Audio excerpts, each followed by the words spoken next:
The people who built this country are paying the greatest price, and that's not fair. They deserve a government that has their backs. You deserve a government that has your back, and we will fight like hell to make sure that happens. You deserve a prime minister you can trust to make decisions in your best interest, not to advance his personal wealth. Jagmeet, baby, I love you. You're great when it comes to policy stuff. Earlier in this speech, when you kept talking about, we did that, that was delivery, a B would be generous, but the place it was coming from, A+. But attacking Carney for being rich right now. Read the room and fire whatever strategist or speechwriter or whoever told you that this was a point worth making. Don't get me wrong, I am 100% for eating the rich. But we have had months, nay, years of Pierre personality disorder in attack chihuahua mode. Canadians are sick of it, particularly Canadians who don't need to talk to a therapist about our complicated feelings towards our cousins. Carney has successfully undercut every one of Pierre's major avenues of attack with aplomb. It's honestly been a fucking masterclass. You want to try and maintain as many seats as possible. I get that.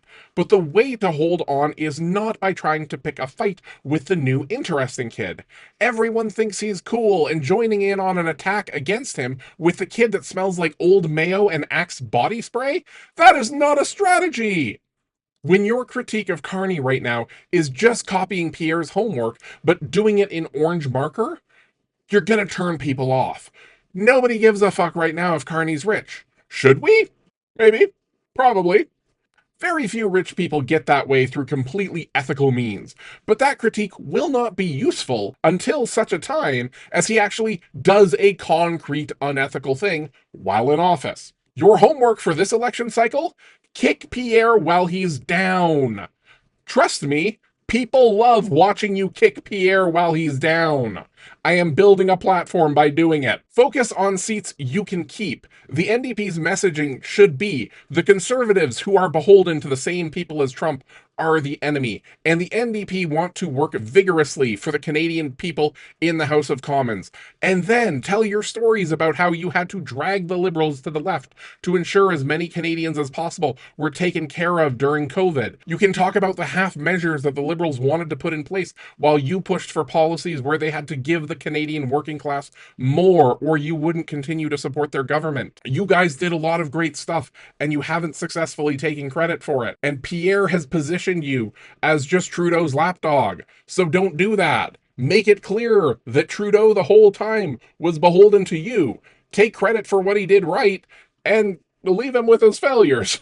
That's how a minority government works. Heck, if you want to really be successful, make yourself the anti-Pierre. You could do like the French did in the most recent election and work out a deal with the Liberals wherein your most contentious ridings. You guys figure out who the most likely candidate to win would be, and then remove the other one so that you're not doubling up on resources.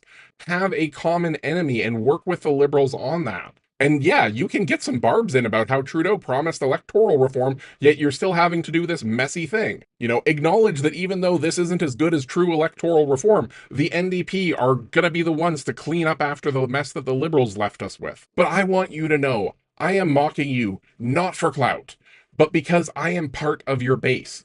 By the way, you need to fire your speechwriter because this was way too wordy. At one point, you talked about how the NDP represents everyone, no matter who they love and no matter what pronouns they use. If you say one of those, you've said both. And that's not me saying that gay people and trans people are the same. I'm gay. I know the difference. But with the way that every single politician is currently using trans people as a wedge issue, don't talk about the mechanical things. A trans person's pronouns are an outward expression of an internalized understanding.